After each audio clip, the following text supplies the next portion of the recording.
Guys, good morning. Welcome to another vlog. আৰু video' আৰম্ভ হৈছে একদম ৰাতিপুৱাই আজি। আৰু মোৰ কি জানেনে, আহিলোঁ যে ইমান দূৰ গাড়ী চলাই, কঁকালো বিষ, ভৰিও বিষ, লগতে মূৰৰো বিষ। বৰ্তমান জিমত জোতা লৈ লৈছোঁ আৰু জিমৰ পৰা বাহিৰে বাহিৰে আৰু 2 জেগামানত যাম। কেমেৰাটো কিবা হৈ নাই, এতিয়া ক্লিন হৈছে নে? এতিয়া ক্লিন হৈছে। বাহিৰে বাহিৰে আৰু 2 জেগামানত যাম। চিলিণ্ডাৰৰ ইমান হেৰি হৈছে ন, ক্ৰাইচিছ হৈছে ন, বাপৰে বাপ, কি ক'ম আৰু। চিলিণ্ডাৰ নাপায় ভাই।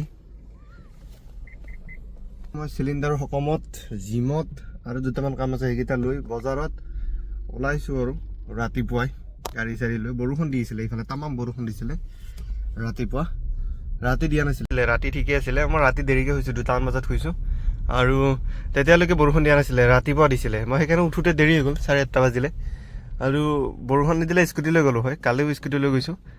আৰু গাড়ীও ধোৱা নাই, গাড়ী আজি ক'ৰবাত ধুব লাগিব। চাওকচোন, ট্ৰিপৰ পৰা অহাৰ পিছত কি লেতেৰা হৈছে, অৱস্থা নাই গাড়ীখন ক'ৰবাত চাফ চুতৰা কৰিব লাগিব। ক'ৰবাত মানে কি আৰু গেৰেজতে নি ধুব লাগিব, ভালকৈ ধুই দিয়ে, ভেকাম চেকাম মাৰি একদম পলিচ চলিচ মাৰি টিপটপকৈ আনি থ'ব লাগিব। যিহেতু আৰু এতিয়া আৰু ক'তো নাই। এটা চাগে মই বাছত যাম ক'ৰবাত ভাবি আছোঁ এইকেইদিনৰ ভিতৰতে। চাওঁ ৰ'ব, সময় সুবিধা যদি ঠিক ঠাক মিলে বাছত এটা ট্ৰিপ মাৰিম। লং ট্ৰিপ এটা কৰিম বাছত, গাড়ী লৈ নাযাওঁ আৰু। আজিকালি টোলগেটতে ইমান পইচা গুচি যায় ভাই। কেমেৰাটো তথাপিও ধূলা হৈ আছে মোৰ। জিমত, তাৰপৰা যাম চিলিণ্ডাৰত, তাৰপৰা যাম বজাৰত, তাৰপৰা ঘৰত আহি যাম আকৌ গুৱাহাটী। বহুত কাম আছে, বহুতকেইটা কাম আছে। আৰম্ভণি ঘৰৰ পৰা ষ্টাৰ্ট কৰিছোঁ। চুলি তুলিও কাটিব লাগিব, অৱস্থা নাই। পালোৱে ৰ'ব আহি।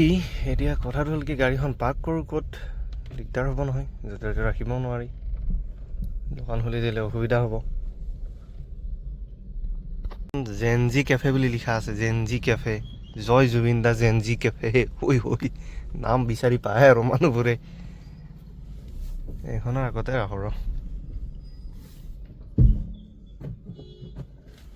ইয়াতে গাড়ীখন পাৰ্ক কৰি ৰাস্তাতে থৈ যাম আৰু। মোৰ জিম কি আৰু আধা ঘণ্টা 1 ঘণ্টা একদম ছাইডত থৈছোঁ। ইয়াৰ পিছতো যদি কোনোবাই ইয়াতে লগাই থৈ গুচি যায়, মই কি ক'ম আৰু, উপায় নাই। আছিলে ভাই, ভৰি গাড়ী চলাওঁতে পাম আৰু। মাৰি ওলালোঁ, এতিয়া খাম নহয় দেই, মুখ চুখ ধুই লৈছোঁ। চিলিণ্ডাৰ ভৰাব পাওঁ নে নাপাওঁ গম নাপাওঁ। আজিকালি বহুত কিবা নিয়ম কৰিছে, মানে যাৰ নামত কাৰ্ড থাকে সি কিবা, পাৰ্চটোতো এৰি থৈ আহিলোঁ মই, ডকুমেণ্টছো জমা দিব লাগে বোলে। তো গৈ চাওঁ কি হয় কি নহয়। বাইদেউ ঠিক কৰিছে আপুনি। ইয়াৰ পৰা মোটামুটি 5-6 কিলোমিটাৰমান যাব লাগিব। এলা ডিষ্টেঞ্চ নহয়, 5-6 কিলোমিটাৰ। ৰ'বচোন, আৰু 2 মিনিট লাগিব। কিমান বা লাইন আছে আগত। বাইক লৈতো মোক চবেই ক্ৰছ কৰি গৈয়ে আছে চিলিণ্ডাৰ লৈ, আৰু সিফালৰ পৰা চিলিণ্ডাৰ লৈ আহি আছে। কিন্তু মই পাওঁ নে নাপাওঁ ভাই। এই চিলিণ্ডাৰৰ লাইনত বা যিকোনো লাইন খাৰা হ'বলৈ না এনেকুৱা অশান্তি লাগে 2 টকা ব্লেকত দি পেলাই হ'লেও কিনিব ইচ্ছা যায়। কিন্তু লাইনত খাৰা হয় চিলিণ্ডাৰৰ কাৰণে, বাপৰে বাপ, বৰ ঝামেলা লাগে দেই। গাড়ীখন ইয়াতে পাৰ্ক কৰি থৈ দিওঁ, এই আগতে আছে লাইনটো, সুধি যাব লাগিব। আৰু অলপ পাৰফিউম মাৰিলোঁ ৰ'ব, গাটো গোন্ধ বেলেগ ওলাইছে জিম মাৰাৰ পৰা। চাই যাওঁ কি হয় কি নহয়।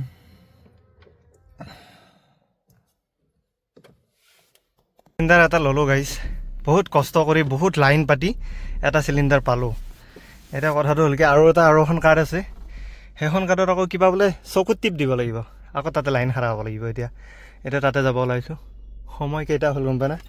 বহুত দেৰিয়ে হ'ল আৰু, জোখতকৈতো 11:18 হ'ল।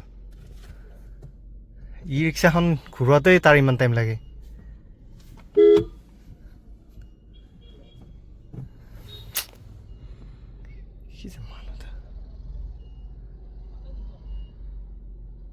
এতিয়া আকৌ যাই আছোঁ চকুত টিপ মাৰিব। বুক কৰিলোঁ, লাইন পাতিলোঁ, তাতে চিলিণ্ডাৰ ল'লোঁ আগত। এতিয়া আকৌ চকুত টিপ মাৰিব যাই আছোঁ আগত। নিয়ম 200 টকা, 190 টকা ল'লে এডাল পাইপো দিলে, আৰু চকুত টিপ মৰাৰ পিছত বুকিং হৈ গ'ল আৰু। এতিয়া টেনশ্যন নাই, গোটেইখিনি কাম হৈ গ'ল ভাই। ইমান লাইন আছিল, কিবা এটা ধান্দা কৰিলোঁ আৰু ধান্দাটো কৰি ওলাই দিলোঁ। ধান্দা কৰিব লাগে ভাই, নহ'লে দিগদাৰ, বৰ দিগদাৰ। আজিকালি যে কি নিয়ম ওলাইছে। এতিয়া আৰু বেলেগ কাম নাই, বজাৰত সোমাই তাতকৈ দোকান যাব লাগে। গান এটা মই বুজি নাপাওঁ, কিন্তু গানটো ন ভাইবটো এনেকুৱা মজা লাগে, মই শুনাই আছোঁ চাওক।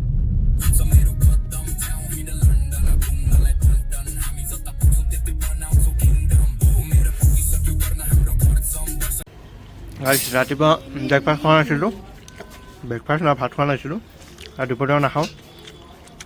ফ্ৰাইড ৰাইচ অলপ, কণী 4টা, তিয়ঁহ হেৰাৰ আশীৰ্বাদত আৰু কাবেৰী বুট। ইণ্টাৰেষ্টিং কথা এটা হ'ল কি, আমাৰ অসমত বিহাৰী এজন পোনপ্ৰথমবাৰৰ বাবে MLA হৈছে, ভাল লাগিছে। তাৰ এগেইনষ্টত যিজন অসমীয়া খেলিছিলে সেইজন হাৰিলে, আৰু বেছি ভাল লাগিছে। মানে কিয় কৈছোঁ, মানে অসমখন গোটেই ভৰি যাওক, বিহাৰী আহি বাহিৰৰ মানুহবোৰ আহি ভৰি যাওক, MLA হৈ যাওক, মুখ্যমন্ত্ৰী এজনে থাকক, সেইজন অসমীয়া হৈ থাকক, সেইজন হ'ল মুখ্যমন্ত্ৰী আমাৰ হিমন্ত বিশ্ব শৰ্মা ডাঙৰীয়া। ঠিক আছে, বহুত বেছি ভাল লাগিছে। আৰু ছট পূজাত কিন্তু এবাৰ অসম অফিচ কাছাৰী এইবোৰ 3-4 দিন বন্ধ থাকিব, কিন্তু মাঘ বিহুৰ দিনা অফিচ কাছাৰী বন্ধ নাথাকে, অফিচ খোলা থাকিব, চব খোলা থাকিব, চৰকাৰী কাম কাজ হৈ থাকিব মাঘ বিহুৰ দিনাও। ঠিক আছে, আৰু ইয়াৰ পৰা গৈ বিহাৰত কোনোবা চাহ দোকান দিব পাৰিব। ঠিক আছে, মাৰি নপিঠিয়াই মানে। আৰু অসমখন ছুইজাৰলেণ্ড আৰু মেঘালয় হ'ব। ঠিক আছে, অসমীয়াবোৰ সুখী, অসমীয়াবোৰ হেপী, বঢ়িয়া। খেলা চাই থাকক আগন্তুক অহা দিনবোৰত আপোনালোকে। লাজো লাগে অসমীয়া হয়, হাঁহিও উঠে, কি ক'ম আৰু।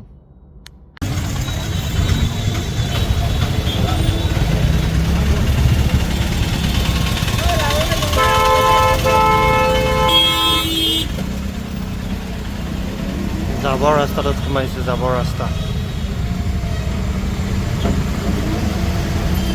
ৰিহাবাৰীৰ পৰা এইটো লখৰা যায়, লালগোন আছে।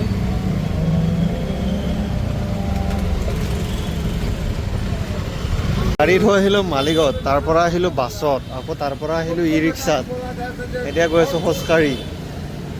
এখন দোকানত গৈ আছোঁ, মাল অলপ ল'ব লগা আছে। তো সদায় অহা নাযায় ন গুৱাহাটীত, যিদিনা অহা যায় সিদিনা বজাৰখিনি লৈ যাব পাৰিলে মানে কাম দিয়ে আৰু। তো সেই অলপ আগতে আছে দোকান এখন, তাৰ পৰা লৈ যাওঁ। এইটো পিয়লি ফুকন ৰাস্তা, এইটো দি DGP অফিচ ওলাব পাৰিম।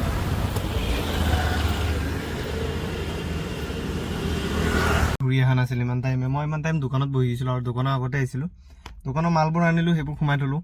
সেই দোকান কৰি থাকোঁতে যাব যেন পাইছোঁ মোৰ জীৱনটো। এতিয়া দোকানৰ পৰা যাওঁ ঘৰত, আৰু ৰাতিপুৱা যাব লাগিব। ভাই ষ্টাৰ্ট হয় চাবিটো, হৈছে দে। আৰু ৰাতিপুৱা যাব লাগিব ঘৰত। ইমান ডাঙৰ ৰাস্তা বনাই দিছে, তাৰপিছতো আকৌ মোৰ গাড়ীখনলৈকে ৰখিব লগা হৈছে ট্ৰাকবোৰে। ইমান মাজত ৰাখিছোঁ নে মই গাড়ীখন। তো কালি ৰাতিপুৱা যাব লাগিব আকৌ জিমত। সময় 10টা বাজিল, ঘৰ পৰা 10:30 বা 11টা ভাত খাওঁতে। তো এই আৰু হেক্টিক দিন, যি জিমৰ পৰা অহা যায় দিনটো ৰেষ্ট নাই। আমাৰ কাৰণে একচুৱেলি জিম টিম নহয়, জিম টিম হ'ল কি ৰেষ্ট লোৱা মানুহবোৰৰ কাৰণে, যোনে ৰেষ্টত থাকে। তো সিহঁতৰ কাৰণেহে জিম, সেই আমাৰ কাৰণে এই জিম বিম এইবোৰ নহয়, বুজিছে না। উপায় নাই আৰু, অলপ শৰীৰ চৰ্চা কৰিব লাগে বুলিয়ে গৈ আছোঁ, নহ'লে হাত ভৰিবোৰ বিষ উঠা হৈছে আজিকালি। অলপ দৌৰা মেলা কৰিব লাগে, সেইকাৰণে গৈ আছোঁ বাৰু। স্বাস্থ্যৰ যত্ন ল'ব লাগে, 1 ঘণ্টা বোলে স্বাস্থ্যৰ যত্ন ল'বই লাগে, নিজৰ স্বাস্থ্যৰ ওপৰত গুৰুত্ব দিব লাগে 1 ঘণ্টা সময়। তো ময়ো দিছোঁ আৰু দিয়ক, সেইটো বুলিয়ে গৈ আছোঁ জিমত। আজি মঙলবাৰ, 2 দিন গ'লোঁ। আগতে মাৰিছিলোঁ জিম কেইদিনমান, মানে বহুত আগতে মাৰিছিলোঁ, একেলগে 4-5 মাহমান। তাৰপিছতো ডিচেম্বৰত মাৰিলোঁ নেকি, এতিয়া আকৌ মই মানে কণ্টিনিউ নকৰোঁ, মানে অলপ বডিটো আহান পালে আৰু বাদ দি দিওঁ। আৰু বডিটো নাহিলে বাৰু, যিখিনি হিনে বাৰু আমি সেইটোতো বাৰু বাদেই দিলোঁ মই। আৰু এটা কথা কওঁ মই, 4 ৰাজ্যত ৰিজাল্ট দিলে ইলেকশ্যনৰ। ঠিক আছে, অসম, কলকাতা আৰু তামিলনাডু, কেৰেলা। ঠিক আছে, এক জেগাত জিকিলে মোদী, এক জেগাত জিকিলে ৰাহুল গান্ধী, এক জেগাত জিকিলে থালাপতি বিজয়, এক জেগাত জিকিলে হিমন্ত বিশ্ব শৰ্মা ডাঙৰীয়া, আমাৰ অসমৰ মুখ্যমন্ত্ৰী। এক জেগাত মানে অসমৰ মুখ্যমন্ত্ৰী ধৰি আমাৰ 4 জেগাত ৰিজাল্ট দিলে, 4 জেগাত গণনাও হৈ গ'ল, মানে 4 জেগাত ৰিজাল্টে দিলে। চৰি, মই কি কৈ আছোঁ, মাথাটো আকৌ বেলেগ ফালে গুচি যায় মোৰ।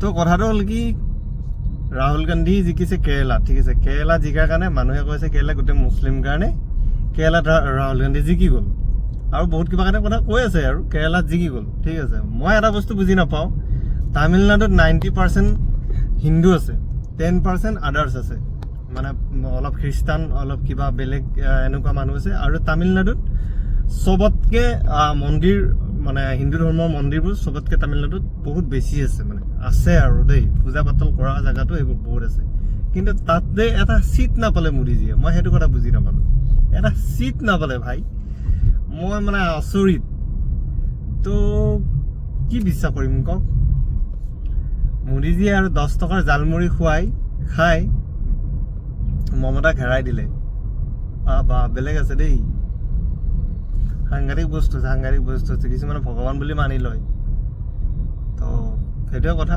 ৰাহুল গান্ধী কেৰেলাত জিকিলে অসমত হেমন্ত বিশ্ব শৰ্মা ডাঙৰীয়া জিকিলে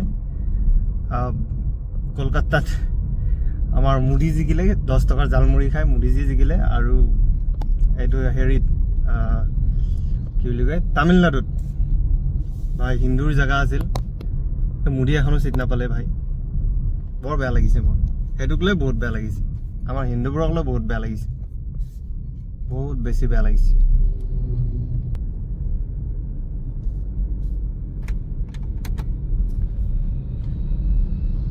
বৰষুণটো কিন্তু দি আছে দেই ভাই এপ্ৰিল মে মাহলৈকে বৰষুণ পায়ে আছোঁ দিনত অলপ দিয়ে বাৰু কেতিয়াবা কাৰণে ৰ'দটো টানকৈ কিন্তু সিমান এটা গাত নালাগে বাৰু কাৰণ 2-1 দিন গৰম লগাৰ পিছত আকৌ বৰষুণ যাক দিয়ে সেইটো কাৰণে ভাল লাগে ৰাতি যি বৰষুণ ফালিলে তো পালোহি ঘৰ আৰু 10:12 এতিয়া যাক শো আকৌ মৰ্ণিং উঠিব লাগিব জিমৰ কাৰণে ঘৰত অলপ বজাৰ আনিব দিছিলে মই একচুৱেলি পাহৰি গ'লোঁ আৰু চাউণ্ড কি কৰি আছে পিছফালে কিবা লাগিছে নেকি গাড়ীখন অলপ ঠিক কৰিব লাগিব আগৰ লাইটটোত পানীও সোমাইছে ঝামেলা আছে অলপ চলপ আজি স্কুটিখন ছাইডত থৈছে ইহঁতে গেৰেজটোত নহ'লে মোৰ দিগদাৰ গেৰেজটো সৰু না গেৰেজটো অলপ ডাঙৰ হ'লে ভাল কিন্তু কি কৰিব হ'ব ৰ'ব ঠিক হ'ব লাহে লাহে অলপ টাইম লাগিব গাড়ীখন আৰু নোলাওঁ কেইদিনমান থাকিব